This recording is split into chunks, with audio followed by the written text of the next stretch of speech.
저는 현재 인텔에서 BSK 엔지니어 근무하고 있는 이재성입니다. 학부는 단국대학교에서 전자전기공학부를 전공을 했고요. 대학원은 연세대학교 컴퓨터과학과에서 운영체제 연구실을 나와서 그런 분야들을 전공했습니다. 취업 준비는 대학원 1학기 때 산학장학생을 이제 보통 국내 대기업에서 모집을 많이 해서 그때 지원을 해서 LG전자에 관련된 시험 응시를 했었는데 그때는 아쉽게도 좀 떨어졌었고요. 3학기 때 다시 이제 LG전자 관련된 부분들을 도전을 해서 그때 이제 합격을 일단 한 상태였고 졸업을 하는 4학기 때는 삼성전자 쪽에서도 이제 그 시험을 쳐서 이제 합격을 한 다음에 두 군데 중에 어떤 곳을 골라갈까 그래서 이제 LG전자를 선택하게 되었습니다.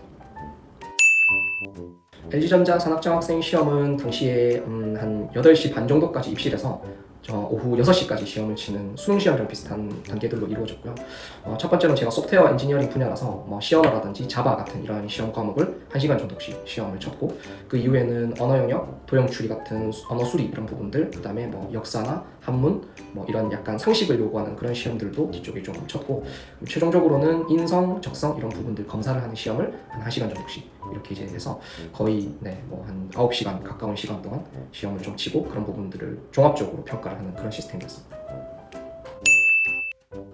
산학장학생 시험을 칠 때 처음에 시험 기간이 그 시간이 그렇게 긴지 제가 인지를 못하고 있어서 가서 좀 체력 안배라든지 시간 안배라든지 이런 부분들을 전혀 고민하지 못했고 점심시간에 따로 식사가 나오거나 이런 것들도 아니어서 되게 이제 마지막 시험으로 갈수록 체력도 떨어지고 배도 고프고 좀 시험을 당연히 못 칠 수밖에 없는 그런 환경이었던 것 같고요. 3학기 때 시험 치러 갔을 때는 좀 그런 부분들을 알고 도전을 하다 보니까 제가 여러 가지 먹거리를 좀 챙겨가기도 하고 이런 이제 시스템으로 흘러가겠지라는 그런 생각들을 알다 보니 좀 중간중간에 쉬는 시간에 당도 채우고 가고 이러면서 좀 전반적으로 시험을 어떻게 운영하면 되겠다라는 그런 노하우는 알고 좀 도전하지 않았나 그렇게 생각이 됩니다.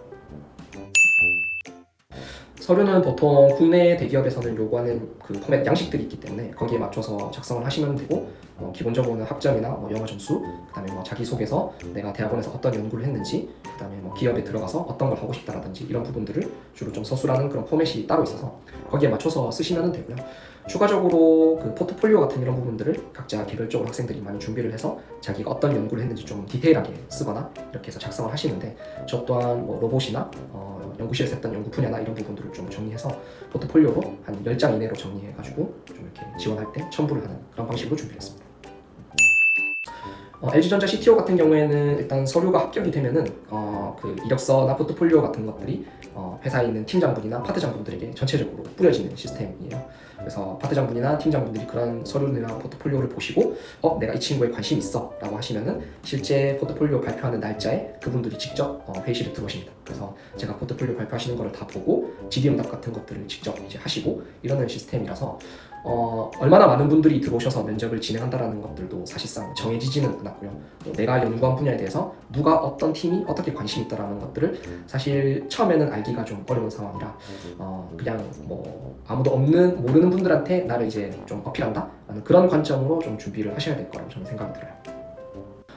기술 면접과 포트폴리오 발표가 끝나고 나서는 이제 어떤 팀장분이나 파트장분들이 내가 이 친구를 뽑겠다라고 HR 쪽에 전달을 드리는 것 같고요. 그래서 그렇게 진행이 이어지면은 그 다음 면접으로는 전무급이나 상무급들 이제 이사분들이 들어오셔가지고 면접을 보시는 인성 면접들로 진행이 되고 보통은 왜 LG에 지원을 했는지 어떤 부서로 가고 싶어서 일을 하고 싶은지 이런 류들의 약간 러프한 이야기들을 많이 여쭤보시는 것 같아요. 그래서 좀 가볍게 내가 왜 지원을 했고 어떤 부서에 가고 싶고 등등에 대해서 좀 자신감 있게 얘기하면은 거의 대부분 합격하지 않나 그 단계까지 왔다면 그렇게 생각이 됩니다.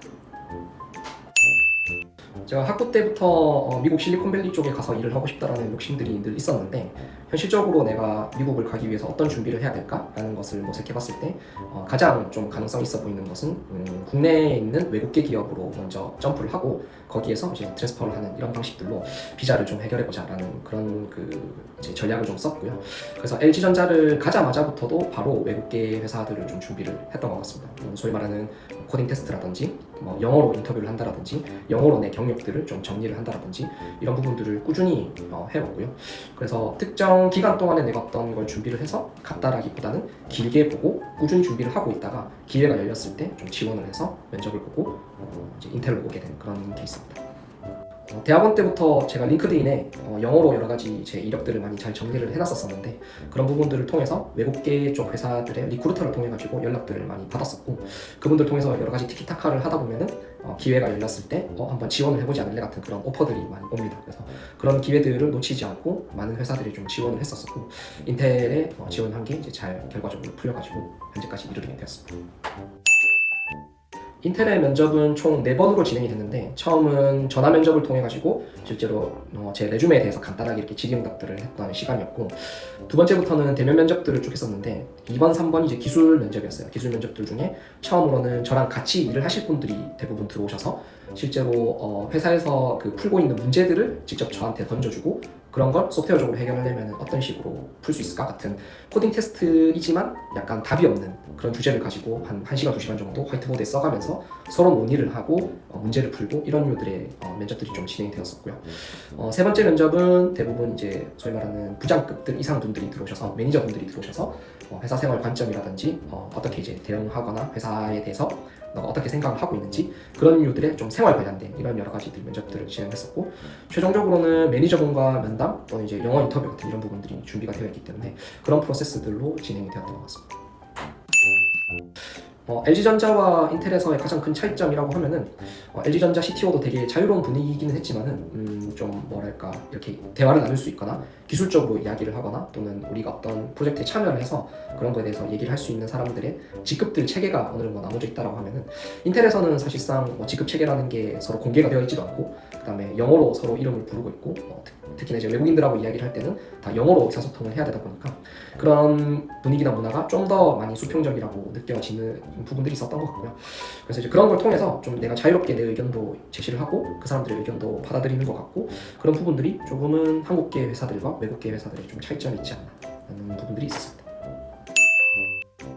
처음에 인텔에 들어와서 좀 미국계 회사 또는 샌프란시스코에 본사를 두고 있는 회사에 대해서 약간 환상들이 되게 많았었는데 실제로 와서 일을 해보니까 그냥 사람 사는 문화는 똑같더라고요. 그래서 외국인들이랑 일을 해보면은 잘하는 사람들은 잘하고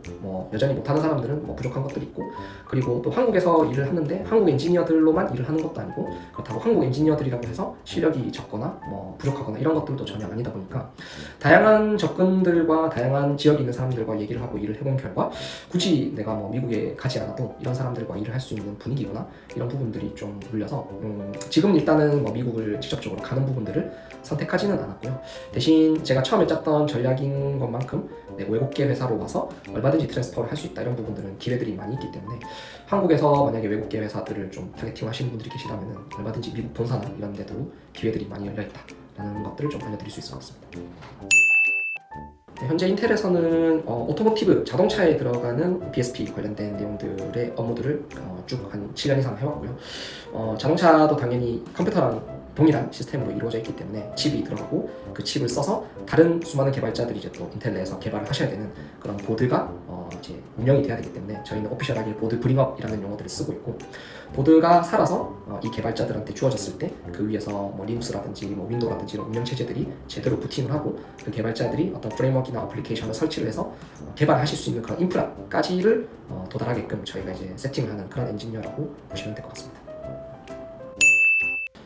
제가 이제 미국 회사를 가고 싶다 또는 미국을 가고 싶다라는 그런 전략들이 사실상 대학원을 가지 않았으면 좀 더 점프를 하기는 어려웠을 상황이라고 생각은 들고요. 학부 때부터 제 대학원으로 점프를 했기 때문에 대학원의 어떤 그런 그 여러 가지 연구 실적이나 기회들이 많이 열려서 국내 대기업으로 좀 자연스럽게 흘러갈 수 있었던 것 같고 국내 대기업이었기 때문에 또 외국계로 넘어가는 부분들에 대해서 되게 스무드하게 흘러갔다라고 저는 생각을 합니다. 그래서 대학원을 가는 부분들에 대해서 후회를 하느냐라고 하면은 등록금이 되게 비싼 만큼 사실 저는 제 삶의 큰 값어치나 어떤 큰 포션을 차지했다라고 생각을 하고 있고요. 그래서 만약에 대학원을 좀 준비하시는 분들이 계시면은 그런 큰 빅테크의 같은 꿈들을 좀 실현을 하는데 많은 도움을 주시지 않을까라고 생각을 하고 있습니다. 현재 많은 대학원생 관련된 정보들이 가방끈 어플리케이션 그리고 유튜브를 통해서 제공이 되고 있으니까 많은 관심과 사랑 부탁드리겠습니다. 감사합니다.